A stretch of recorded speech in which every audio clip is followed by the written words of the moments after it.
Price Lord. ஆண்டவருடைய நாமம் மகிமைப்படுவதாக. இந்த காலை செய்திக்காக, தியான செய்திக்காக நாம் எடுத்துக்கொள்கிற வசனம் யோபு 42வது அதிகாரம் 3வது வசனம். ஆகையால் நான் எனக்கு தெரியாததையும் என் புத்திக்கு எட்டாததையும் நான் அறியாததையும் அளப்பினேன் என்கிறேன்.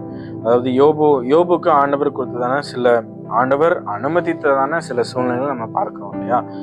அவனுடைய சொத்துக்கள், சொந்தங்கள், தன்னுடைய பிள்ளைகள் எல்லாமே இழந்து போறான் யோபு. தன்னுடைய நண்பர்களும் யோபு சில காரியங்களை கஷ்டப்படுத்துறாங்க. நீ இப்படி பண்ணனாலதான் ஆண்டவர் உனக்கு இதை பண்ணிட்டாருன்னு நிறைய விஷயம் சொல்றாங்க.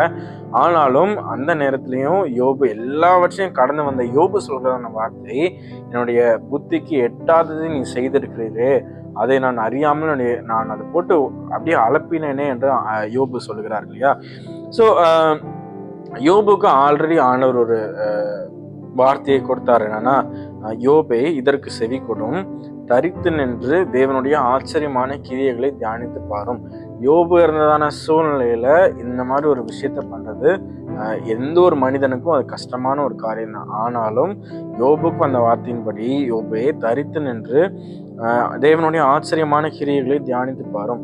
நம்மளுடைய வாழ்க்கையிலும் எந்த சூழ்நிலை வந்தாலும் அதுல தரித்து நின்று ஸ்டாப், மொத்தமா நின்றுட்டு தேவனுடைய ஆச்சரியமான கிரியைகளை நாம் நோக்கி பார்க்க வேண்டும். சும்மா இயற்கை கூட நீங்க எடுத்துக்கோங்களேன். இயற்கையில ஆண்டவர் அநேக அற்புதங்களை செய்திருக்காரு இல்லையா. நம்ம என்னைக்காவது யோசிச்சிருக்கோமா, மேகங்கள் மேல பாட்டு தொங்கிட்டு இருக்கு, அது கீழே விழவும் இல்லை, அது என்ன, எப்படி அது அந்த படைப்பு எப்படி ஆண்டவர் படைச்சிருப்பாரு? அல்லது நம்மளுக்கு இடி மின்னல்கள்லாம் எங்கிருந்து வருது?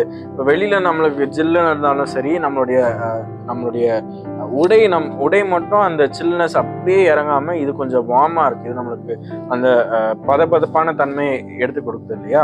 ஸோ இதெல்லாம் ஆண்டவருடைய படைப்புகளை ஒன்னையும் நாம் அறியும் பொழுது, ஒன்னையும் நம்ம ஆராய்ந்து பார்க்கும்போது நமக்கான சூழ்நிலைலாம் ஒண்ணுமே இல்லை. ஏனென்றால் தேவன் புத்திக்கும் நம்முடைய சிந்தைக்கும் எட்டாத சில காரியத்தை செய்து கொண்டே இருக்கிறார். ஏற்கனவே செய்தும் விட்டார், இனிமேலும் செய்ய போற வல்லவராகவும் இருக்கிறார். ஸோ அதை நாம் உணர்ந்து கொண்டு நம்முடைய சூழ்நிலையில, நம்முடைய பாதைகள்ல தேவனை முன்மாதிரியாக வைத்து, தேவனுடைய கிரியைகளை முன்னாக வைத்து அதை விசுவாசித்து, அவ்வளோ செய்த தேவன் இதை செய்ய மாட்டாரா அப்படின்னு அந்த நம்பிக்கையோடு எல்லா சூழ்நிலையும் கடந்து செல்ல ஆண்டவர் நமக்கு உதவி செய்வாராங்க.